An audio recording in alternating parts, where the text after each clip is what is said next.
I want the stuff I want, and I want it now, and I want it all.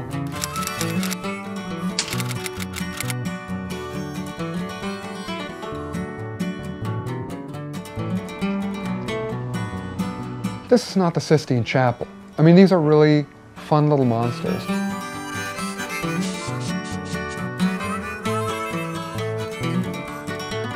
It's magic! And there's all this really trippy stuff, you know.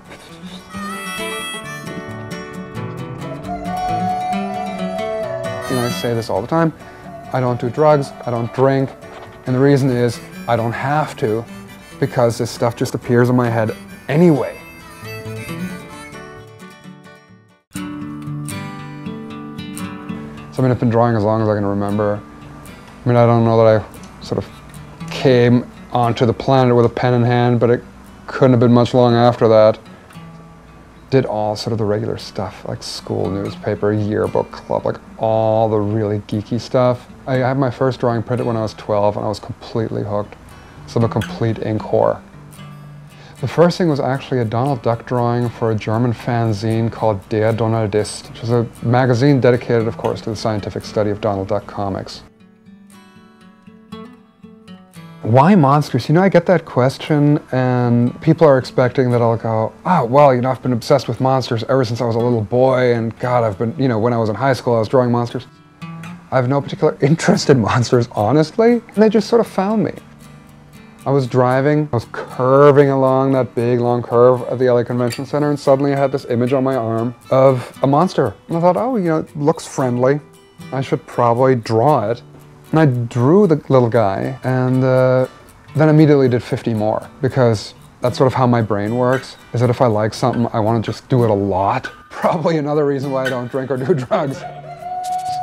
I see them more as characters than really as sort of, oh, I have this fascination with scary monsters. These are these little characters, and they're these little living things that need my help to come out, and so that's why I do them.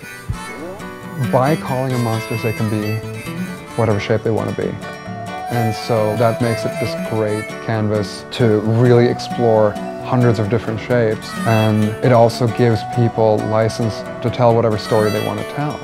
Also through the shape that they have with the ink blot, with this sort of almost, you know, Mandelbrot fractal edge to them, it's completely unclear what size they are.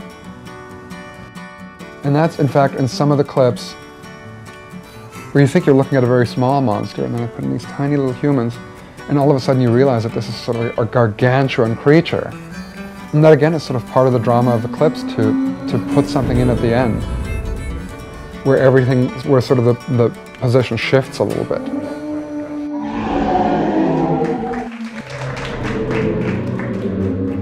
When I'm drawing the monsters, I really just try to see the shape, and I try to very much to be in the moment. It becomes very meditative. I mean, I can feel my breathing slowing down. It's a very monastic experience. The big moment is, when do I see the full creature? Sometimes I look at the ink blot and I see the whole thing. And then I just have to put the lines down to circumscribe it.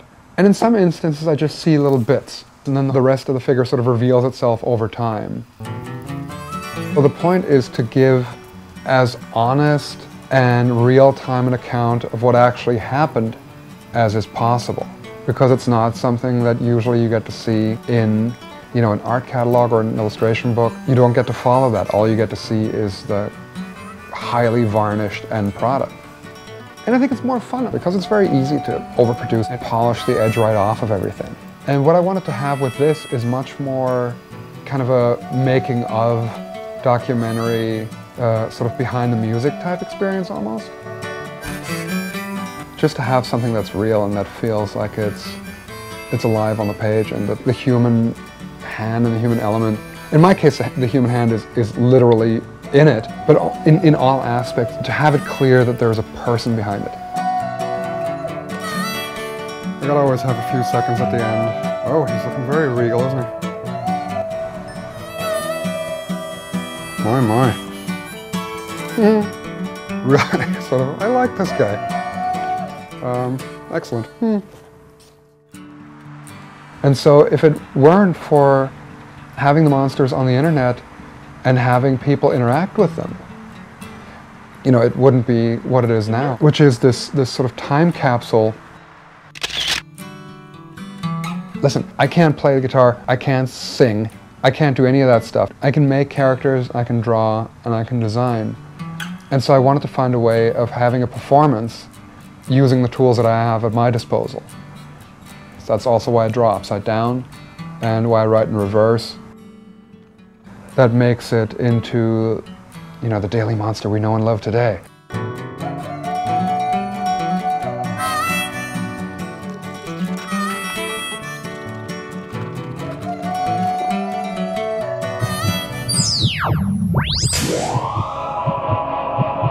mimoBot.